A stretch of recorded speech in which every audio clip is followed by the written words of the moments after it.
آج ایک ایسا قرآنی واقعہ آپ کے سامنے بیان کرتا ہوں جس سے پتہ چلے گا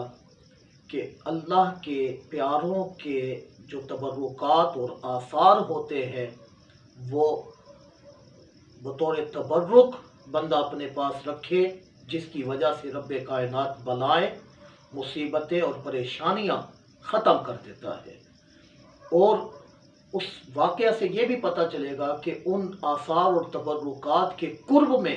جو دعا مانگی جائے خالق کائنات اس دعا کو قبول فرماتا ہے۔ اس واقعہ سے ہمیں یہ بھی پتہ چلے گا کہ وہ تبرکات آپ کے اوپر سے رنج غم مصیبتیں دور کرتے ہیں،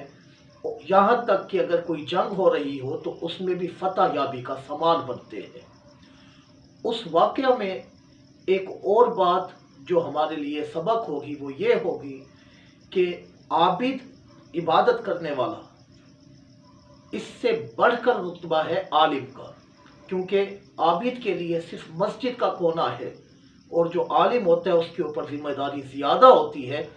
وہ خلیفہ بھی بن سکتا ہے، وہ اہل ہوتا ہے اس بات کا۔ اس واقعہ سے ہمیں یہ بھی پتہ چلے گا کہ جو خلافت ہے یہ کسی بھی طور پر کسی بھی انداز میں وراثتاً نہیں دی جاتی، بلکہ اللہ تعالیٰ جل شانہ اپنا ملک جسے چاہے عطا کرے، یہ اس کا فضل اور احسان ہوتا ہے۔ مطلب آپ یہ نہیں کہہ سکتے کہ خلافت جو تھی یہ اسی کو ملنی چاہیے جو کہ اس کے خاندان سے ہے، وراثتی ہونی چاہیے، جیسے کہ بعض لوگ حضرت ابوبکر صدیق رضی اللہ تعالیٰ عنہ پر بھی اعتراض کرتے دکھائی دیتے ہیں کہ انہیں خلیفہ نہیں بنانا چاہیے تھا، حالانکہ آقا کریم صلی اللہ علیہ وسلم نے انہیں منتخب کیا اور امامت پر انہیں حکم دیا کہ تم کھڑے ہو کر نماز پڑھاؤ۔ بہرحال اس واقعہ سے ہمیں یہ بھی پتہ چلے گا کہ جو اللہ کے پیاروں کے جو تبرکات ہوتے ہیں اگر ان کی تعظیم نہ کی جائے تو قوم جو ہے وہ بلاؤں، آفتوں اور مصیبتوں میں گھر جاتی ہے اور ان کے اوپر طرح طرح کے رنج اور تکالیف آنا شروع ہو جاتے ہیں۔ یہ واقعہ ہمیں یہ بھی بتائے گا کہ اگر کبھی تمہیں فتح یابی کسی کام میں چاہیے ہو تو تبرکات اور آثار قدیمہ کا وسیلہ پیش کرو اور ان سے برکتیں لو، تو اللہ تعالیٰ جل شانہ اس کی برکت سے تمہارے اوپر رحمت کے دروازے کھول دے گا۔ آئیے میں آپ کے سامنے وہ واقعہ بیان کرتا ہوں کہ جب بنی اسرائیل اکٹھے ہو کر حضرت شموئیل علیہ السلام کی خدمت میں حاضر ہوتے ہیں اور عرض کرتے ہیں کہ آپ ہم پر ایک بادشاہ کو مقرر فرما دیجئے کہ وہ بادشاہ ہم میں موجود ہوگا اور وہ ہمارے ساتھ لڑے گا اور ہم اس طرح سے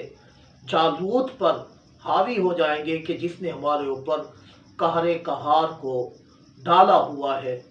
اور ہم جو ہے وہ مسکینی اور محتاجی والی زندگی گزار رہے ہیں۔ حضرت شموئیل علیہ السلام نے جب یہ بات سنی تو چونکہ حضرت شموئیل علیہ السلام کو یہ بتا دیا گیا تھا کہ یہ عصا ہے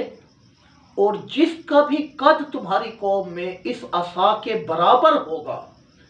تو جب تمہاری قوم آ کر تم سے تقاضا کرے گی تو تم اس کو بادشاہ مقرر کر دینا۔ یہی ہوا کہ اس وقت حضرت شموئیل علیہ السلام نے حضرت طالوت بن یامین بن یعقوب کو بادشاہ مقرر کیا۔ جب یہ بادشاہ مقرر ہو گئے تو قوم نے اعتراض کیا اور کہا کہ یہ کیسا بادشاہ ہے، ہم اس کو بادشاہ تصور نہیں کرتے، کیونکہ ہمارا دستور یہ رہا ہے کہ نبوت جو ہے وہ تو لوا بن یعقوب کی اولاد میں رہی ہے اور سلطنت اور بادشاہی اور بیرونی معاملات کی دیکھ بھال کرنے والے جو تھے وہ یہود بن یعقوب کی اولاد میں سے ہوتے تھے، اور جس کو آپ بادشاہ مقرر کر رہے ہیں شموئیل علیہ السلام وہ تو ان دونوں خاندانوں میں سے نہیں ہے، اور پھر ان کے پاس کوئی مال مرتبہ نہیں ہے، کوئی سٹیٹس نہیں ہے، وہ تو غریب شخص ہے، لہٰذا بادشاہ جو ہے وہ یا یہود بن یعقوب کی اولاد میں سے ہونا چاہیے جیسا کہ دستور ہے۔ تو اس وقت حضرت شموئیل علیہ السلام نے فرمایا کہ اس کے بادشاہ ہونے کو اللہ تعالیٰ نے مقرر فرمایا ہے، اور اللہ کے حکم سے یہ توفیق دی گئی اور اشارہ دیا گیا ہے کہ تمہارا بادشاہ جو ہے وہ یہ ہوگا۔ تو یہ ساری قوم کہنے لگی کہ اچھا ہمیں بتائیے کہ اس کے اگر یہ واقعی اللہ نے مقرر کیا ہے تو اس پر ہمارے لیے کوئی نشانی بیان کیجئے اللہ کی طرف سے ہو جس کو ہم مان لیں اور اس کو بادشاہ مقرر کر دیں۔ تو اس وقت رب کائنات جل شانہ نے اس قوم عمالقہ سے کہ جو تابوت سکینہ کو لے گئے تھے اور ان کے اوپر غالب آ گئے تھے اور ان سے چھین کر لے گئے تھے، اور نعوذ باللہ تابوت سکینہ پر انہوں نے دھجیاں اڑائیں، اس کی طرح طرح سے بے ادبیہ کی، غلاظت کی جگہوں پر ڈالتے رہے۔ ان کے ان غلاظت اور نجاست کی جگہوں پر ڈالنے کی وجہ سے ان کے اوپر طرح طرح کی مصیبتیں آئیں، طرح طرح کی پریشانی آئی، طرح طرح کے مرض بڑھ گئے۔ جب ان کے یہ مرض بڑھتے جا رہے تھے، تکالیف بڑھتی جا رہی تھی، تو قوم عمالقہ نے بیٹھ کر مشاورت کی اور اس کے اسباب پر غور و فکر کرنا چاہا۔ تو انہیں پتہ چلا کہ یہ جو تابوت ہمارے پاس ہے اور ہم اس کی بے ادبی کر رہے ہیں، یہ ہو نہ ہو یہ تکالیف، یہ مصیبتیں، یہ پریشانیاں ان آثار کی بے ادبی کرنے کی وجہ سے ہمارے اوپر نازل ہو رہی ہے۔ انہوں نے کیا کیا؟ اس تابوت کو چھوڑ دیا، بیل اس کو اٹھا کر لے آئے۔ فرشتوں نے اس تابوت کو جو ہے وہ حضرت طالوت علیہ السلام کی بادشاہت کے لیے گواہی کے طور پر ظاہر فرمایا، اور اس قوم نے جو ہے حضرت طالوت علیہ السلام کو اپنا بادشاہ مقرر کر دیا۔ تو یہ تابوت تھا کیا؟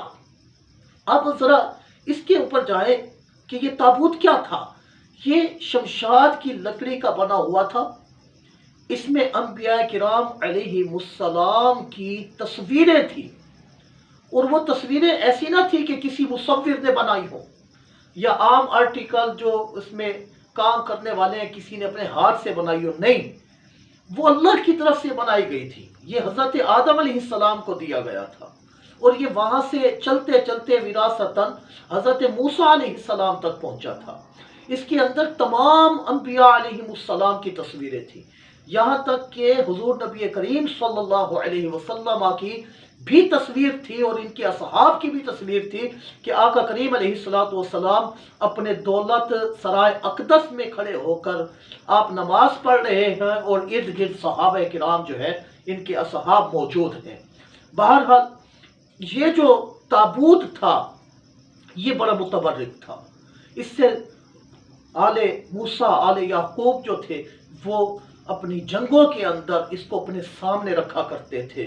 اور اس کی برکت سے ان کے اوپر سے مصیبتیں ختم ہو جایا کرتی تھی۔ اس تابوت کے اندر حضرت موسیٰ علیہ السلام اپنا عصا بھی رکھتے تھے، تورات بھی رکھتے تھے، اور دیگر اپنے نالین شریف بھی رکھا کرتے تھے، اور یہ تابوت اس قدر متبرک تھا، داؤد علیہ السلام وغیرہ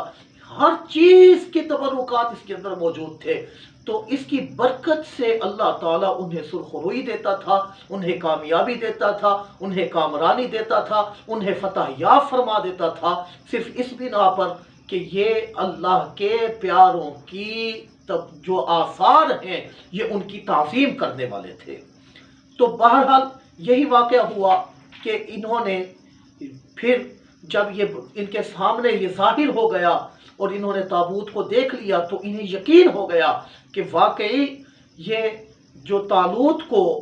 ہمارے اوپر بادشاہ مقرر کیا گیا ہے یقیناً اللہ کی طرف سے ہے۔ اب ہم خوشی خوشی جائیں گے اور جالوت کے خلاف جناب جا کر لڑیں گے اور جنگ کریں گے، کیونکہ ہمارے پاس اب ہماری کھوئی ہوئی طاقت جو تھی وہ بھی آ گئی ہے، یعنی یہ تابوت سکینہ جس سے ہمارے دلوں کو چین ملا کرتا تھا وہ ہمارے پاس آ چکا ہے۔ بہرحال یہ لے کر جا رہے تھے، تو اس میں حضرت طالوت بن یامین بن یعقوب جو تھے، ان کے اس پورے واقعہ کو رب کائنات جل شانہ قرآن مجید میں اس طرح ارشاد فرماتا ہے وقال لهم نبیہم، ان کے لیے ان کے نبی نے کہا، ان اللہ قد بعث لکم طالوت، مالکہ کہ بے شک اللہ تعالیٰ نے طالوت کو تمہارے لیے بادشاہ مقرر کیا ہے۔ قالو، وہ بولے، انا یکون لہ الملک، کیسے اس کے لیے بادشاہت ہو سکتی ہے؟ الملک علینا ونحن احق بالملک منہ، اس کے لیے کیسے بادشاہت ہو سکتی ہے؟ علینا، ہم پر، ہم زیادہ حقدار ہیں اس سے بادشاہت میں، ہمارے پاس ہونی چاہیے۔ ولم یؤت سعۃ من المال، اسے تو مال کے اعتبار سے وسعت بھی نہیں دی گئی، اس کے پاس تو کوئی خاندانی کوئی سٹیٹس بھی نہیں ہے، وہ کیسے بنے گا؟ تو اس وقت حضرت شموئیل علیہ السلام نے کہا تھا، قال ان اللہ اصطفاہ علیکم وزادہ بسطۃ فی العلم والجسم، قرآن کہتا ہے کہ بے شک اللہ تعالیٰ نے اسے تم پر بادشاہ مقرر کر دیا ہے، وزادہ، اور اللہ تعالیٰ نے اس کو جسم میں بھی اور علم میں بھی کشادگی عطا فرمائی ہے۔ مطلب بادشاہ بنا علم کی وجہ سے، علم اس کا سبب بنا بادشاہ بننے کا، اور جسم کی وجہ سے کہ حضرت شموئیل علیہ السلام کے پاس جو عصا تھا وہ کافی لمبا تھا، اور طالوت یہ بھی طول سے یعنی لمبے ہونے سے کے مترادف ہے، تو وہ اس عصا اور طالوت علیہ السلام کا جو قد تھا وہ جب برابر ہو گئے تھے، تو اس بنا پر رب کائنات جل شانہ نے فرمایا کہ وہ تم پر زیادہ حقدار ہے، کیونکہ وہ تم میں علم والا زیادہ ہے، اور اللہ تعالیٰ علم والوں کے درجات بڑھاتا ہے۔ جی ہاں، قرآن کہتا ہے یرفع اللہ الذین آمنوا منکم والذین اوتوا العلم درجات، کہ اللہ تعالیٰ تمہارے ایمان والوں کے اور ان کے جن کو علم دیا گیا درجات بلند فرمائے گا، تو وہ جہاں بھی ہوں گے ان کے درجات بلند ہوں گے۔ بہرحال رب کائنات نے فرمایا وَاللَّهُ يُؤْتِي مُلْكَهُ مَن يَشَاءُ، اور اللہ تعالیٰ وہ اپنے بادشاہت، اپنی سلطنت، اپنے ملک جسے چاہے عطا کرے۔ وَاللَّهُ وَاسِعٌ عَلِيمٌ، اللہ تعالیٰ تو وسعت والا، علم والا ہے۔ تو اس سے پتہ چلا کہ